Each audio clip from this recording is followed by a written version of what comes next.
जी, अस्सलाम वालेकुम। आज की जो हमारी वीडियो है बहुत ही कॉमन मगर पेनफुल मसले के हवाले से है, इनग्रोन टोनेल के हवाले से। इसमें क्या होता है जी, जो नाखून होता है वो अंदर की तरफ चला जाता है और दर्द का और इन्फेक्शन का बायस बनता है। ये अमूमन छोटी उम्र में टीनेजर में या फिर बड़ी उम्र के लोगों को ज़्यादा होता है।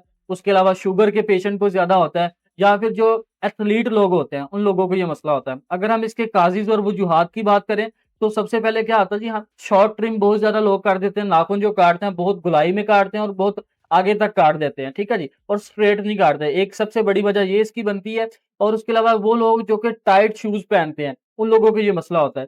तीसरे वो लोग जिनको पसीना बहुत ज़्यादा आता है या फिर फंगल इन्फेक्शन रहता है या फिर कोई इंजरी का बायस हो जाता है। इंजरी किस तरह को कोई चीज़ जो कि नाखून के ऊपर लगी हो और उससे जो ये मसला हो जाता है। चौथा ये है कि जो वो लोग जो कि बहुत लंबी-लंबी वॉक करते हैं, उन लोगों को ये मसला रहता है। 5वां स्पेशली औरतों में होता है हाई हील की वजह से। हाई हील की वजह से पाँव की पोज़ीशन इस तरह होती है और अक्सर इस मसले का बायस बनते हैं। अच्छा, वो लोग जो कि कुछ ऐसी दवाइयाँ खा रहे होते हैं जिसमें साइक्लोस्पोरिन ग्रुप की मेडिसिन आ जाती है, उन लोगों को अक्सर इस तरह के मसले से सामना करना पड़ जाता है। अगर हम वजूहात के बाद इसकी अलामात के बारे में बात करें तो इसमें सबसे बुनियादी तौर पे एक अलामत होती है, इसमें क्या होता है सूजन हो जाती है, रेडनेस हो जाती है या फिर बाज़ दफ़ा व्हाइट-व्हाइट सी पीप नज़र आना शुरू हो जाती है। ये इसकी बुनियादी सी अलामात होती है और दर्द काफ़ी ज़्यादा होती है।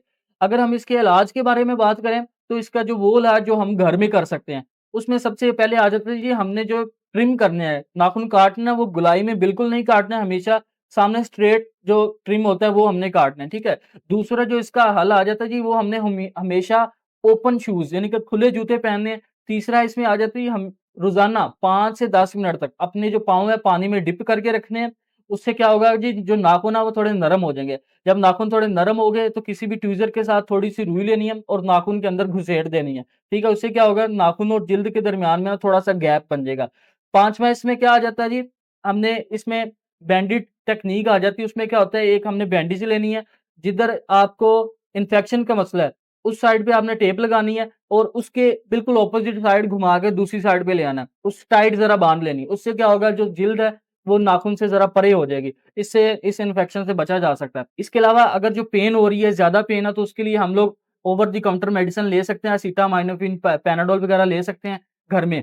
अगर आपका मसला ज़्यादा हो रहा है, इन्फेक्शन आपको ज़्यादा महसूस हो रहा है, तो आपने अपने डॉक्टर से को विज़िट करना है। उसमें डॉक्टर माइनर सी सर्जरी करेगा। सर्जरी किस तरह करेगा जी? सर्जरी में सबसे पहले तो वो आपको एनेस्थीसिया, लोकल एनेस्थीसिया होगा, सुन्न करेगा।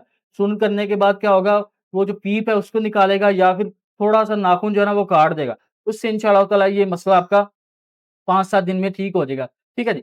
तो इसके बाद पेन के लिए डॉक्टर कुछ आइबुप्रोफेन वगैरह दे सकता है, डिक्लोरान वगैरह दे सकता है आपको और कुछ एंटीबायोटिक्स हैं जो कि आपको 4-5 दिन लगातार खानी पड़ेगी और उससे इंशाअल्लाह ताला आपका मसला ये हल हो जाए। ये इसका बुनियादी सा हल है।